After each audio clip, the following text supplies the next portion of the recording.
Okay, hello everybody.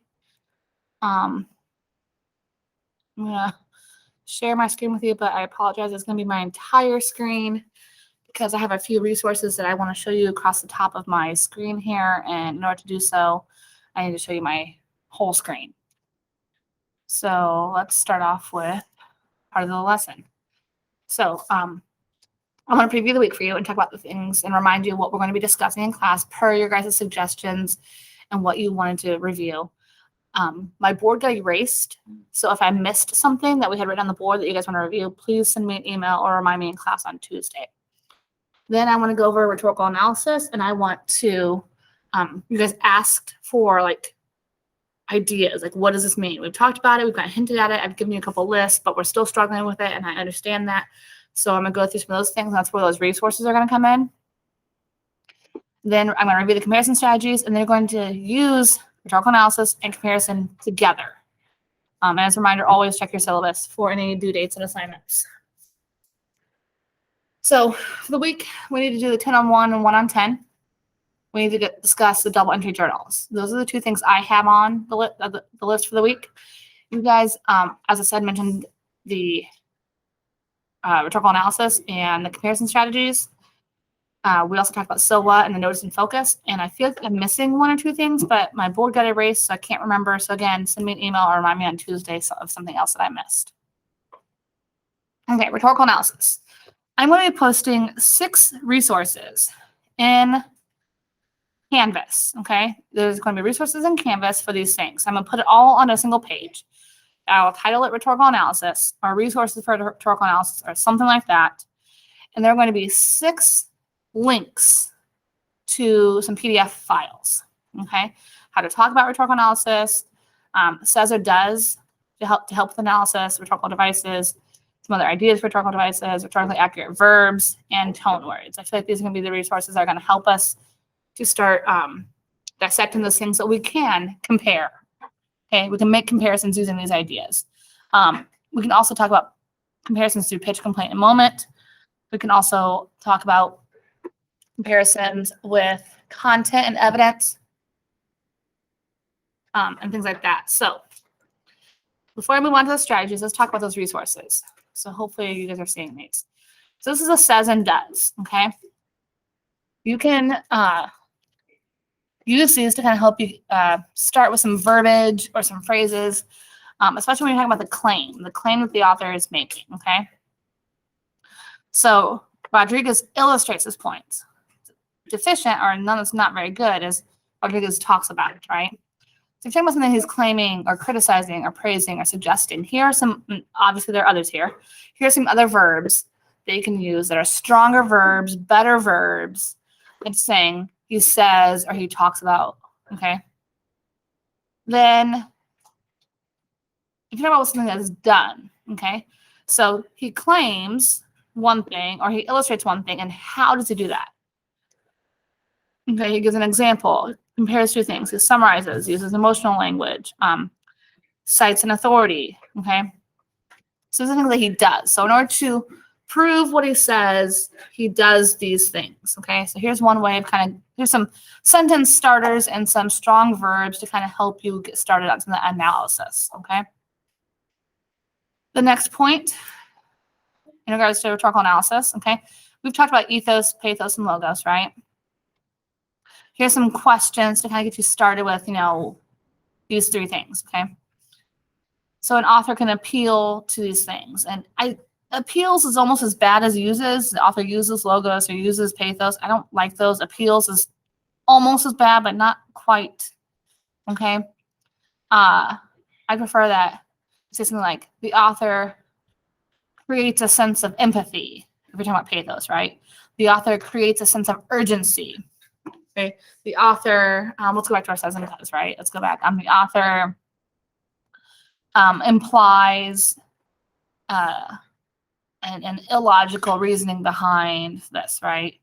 Or the author questions the credibility of, right?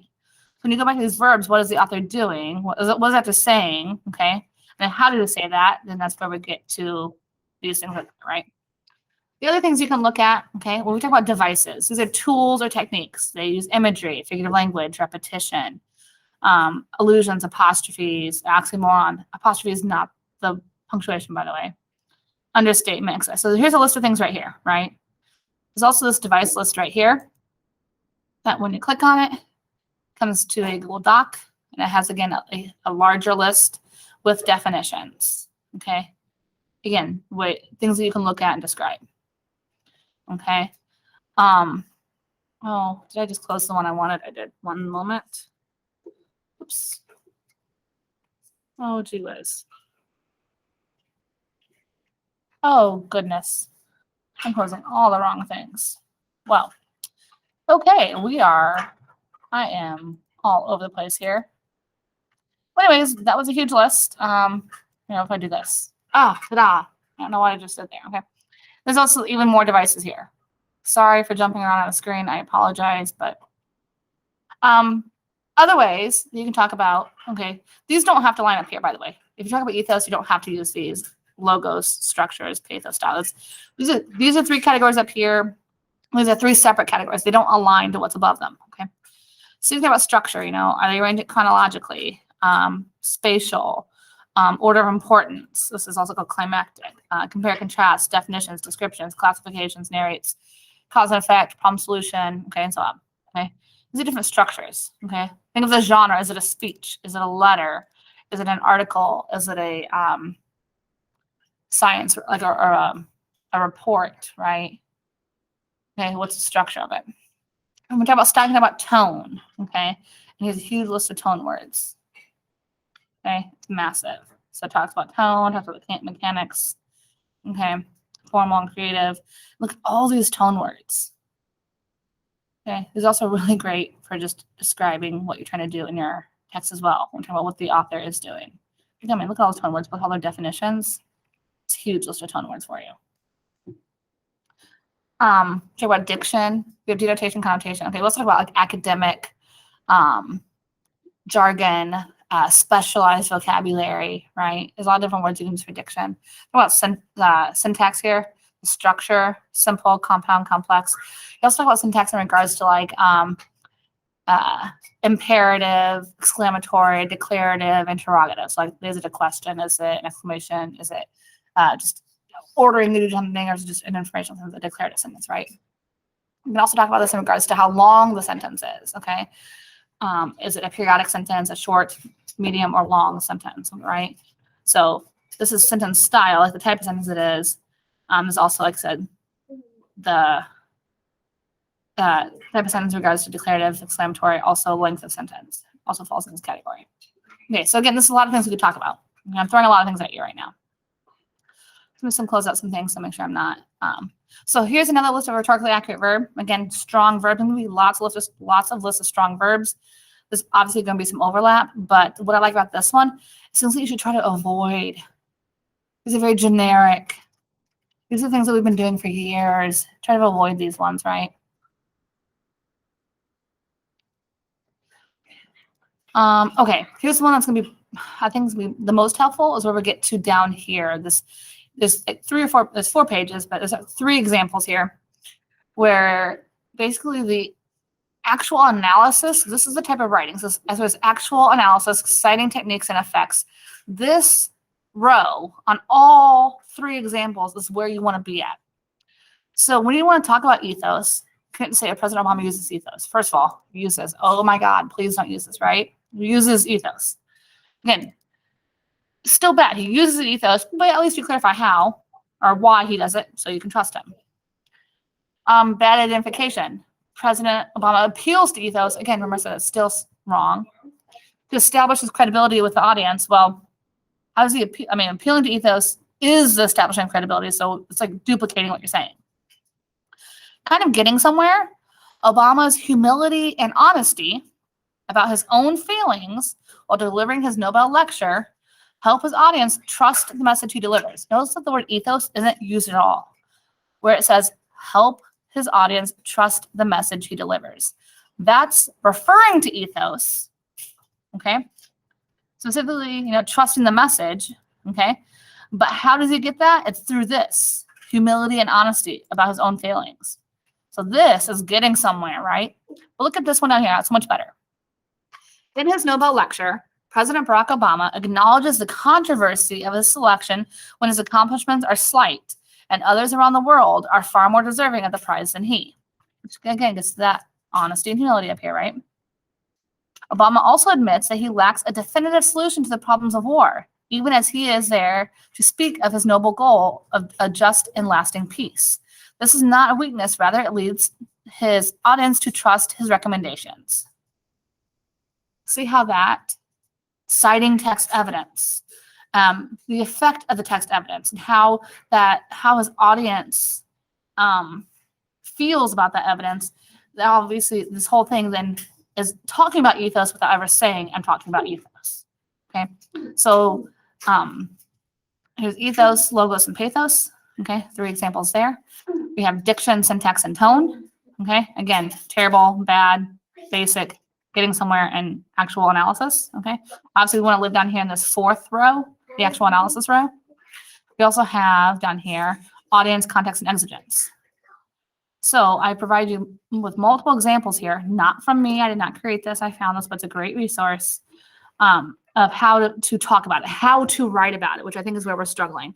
So I say ethos or logos, but how do you write about that? Okay, so this is probably going to help you and hopefully be the most helpful. So I've gone through all of these 6 pages, okay?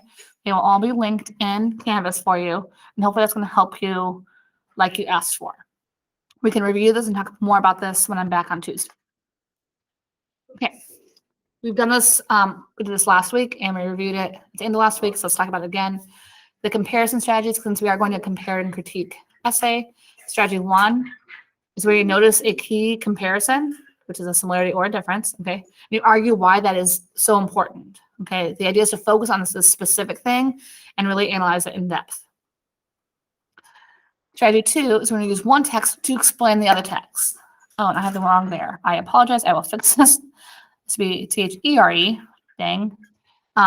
It's when there is an idea or evidence in one text that you don't understand, and the other text can clarify or explain it.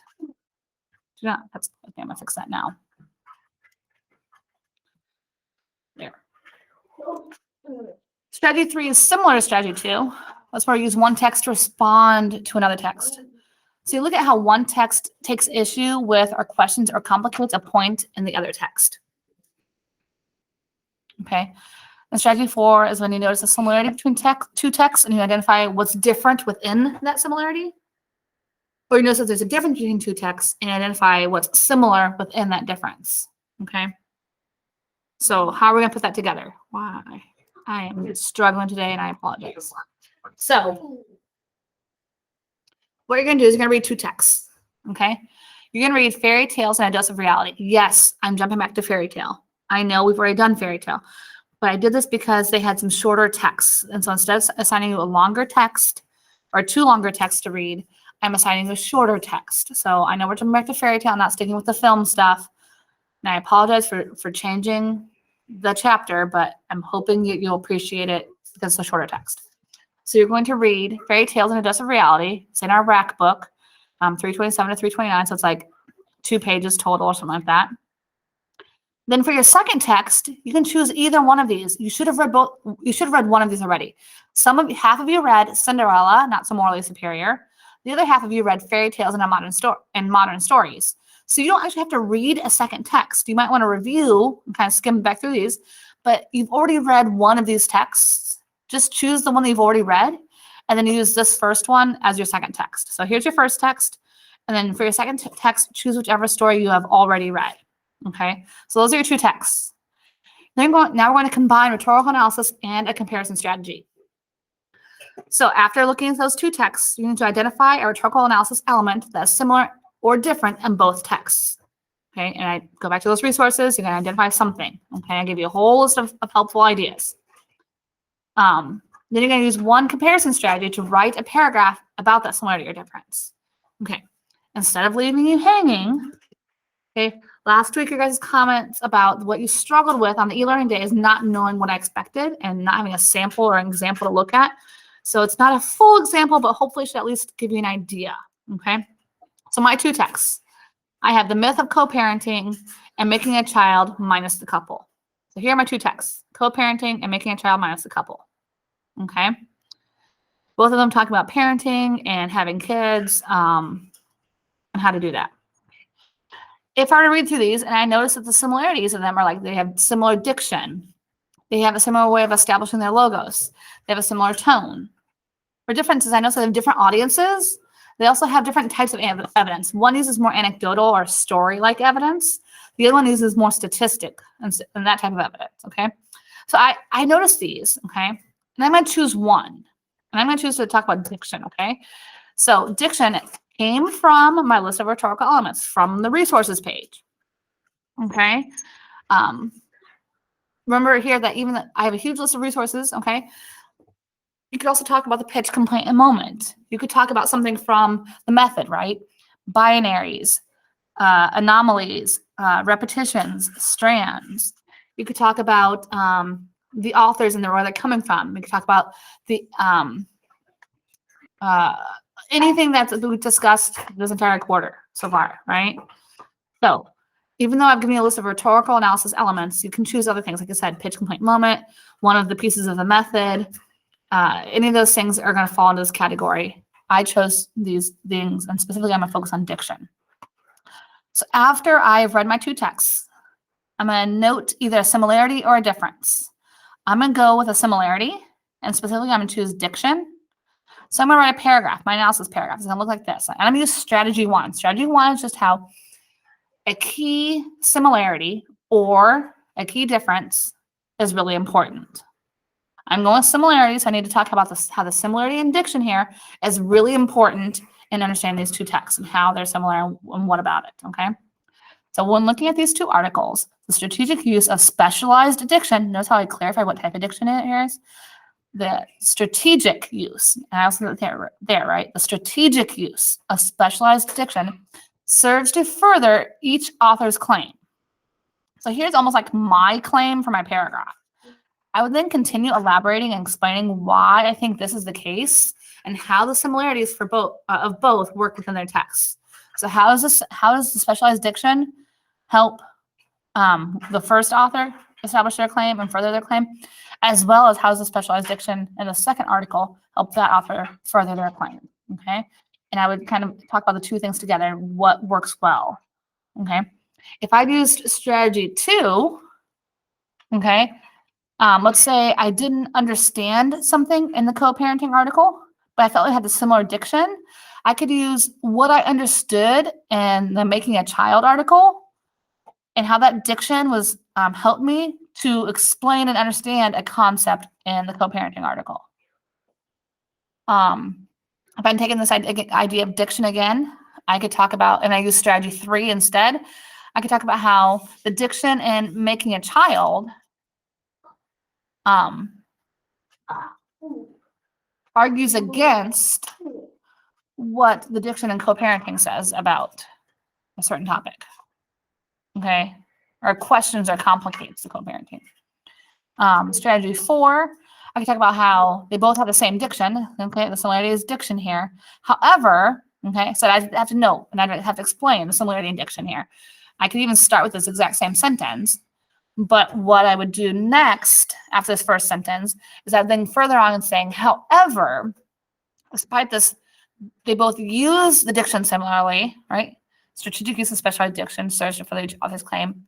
If I was using strategy 4, the next portion would be to say, however, the diction works differently to further the claim in the first article versus how the diction works in the second article. So even though they both are using diction to further their claim, they both implement it differently, okay? I feel like I might be confusing you here, but hopefully not. Here's what I want from you. I want you to attempt this. I want you to attempt this and come to class with a paragraph, and then we'll talk about it. You at least come to class with a paragraph. And you know, I will create an assignment in Canvas. We actually need to turn it in. If you come to class with a paragraph and we turn it in, Actually, I might make it a discussion question. So I recommend writing it out like on a Google Doc, and then copy and paste your paragraph into the discussion. Then on Tuesday, we'll read through each other's and give each other feedback. That's what we'll do. That's my plan. Okay. So obviously make sure you check the syllabus always, but let me go back and end on this. So let me explain it one more time. Read this article, Fairy Tales and a Dose of Reality. Then your second article, in order to do a comparison, similarity or difference, right? You need to use whichever article you've already read. After having read both of your articles, identify something from the rhetorical analysis list I've given you. That's the same or different, right? Identify something. And then I need you to write a paragraph using one of those comparison strategies, strategy 1, 2, or 3. It will be posted in a discussion forum, a discussion board.